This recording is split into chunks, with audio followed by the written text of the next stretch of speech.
আর একটু টাইট হবে।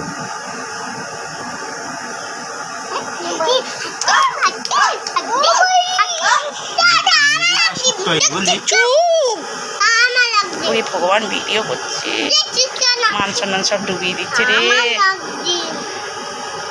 আরো নরম হয়ে গেছে, সন্দেশের মতন হয়ে গেছে। তাহলে ফ্রিজে 1 ঘন্টা থাকলে হয়ে যাবে। ফ্রিজে ঢুকিয়ে রেখে দে। হ্যাঁ 1 ঘন্টার পর খাবো। আগে এই কোণেরগুলো বেশি শক্ত হয়েছে। হ্যাঁ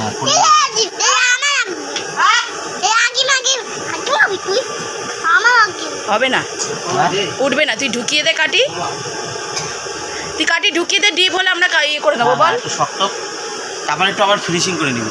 হ্যাঁ তুই কাটি শুধু ঢুকিয়ে দে, ঢুকিয়ে ফ্রিজে রেখে দে। হ্যাঁ হ্যাঁ হ্যাঁ। আর ডিপ হলে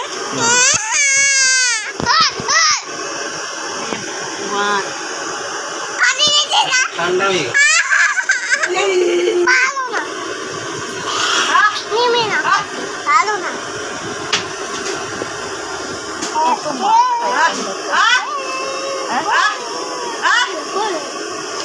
একটা বের করবো।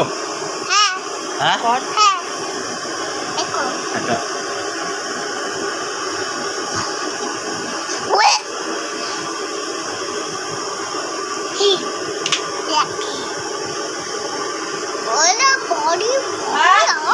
গলে গেছে। এটা পরে যখন হবে ডিপ হবে তখন তুলে যাবে।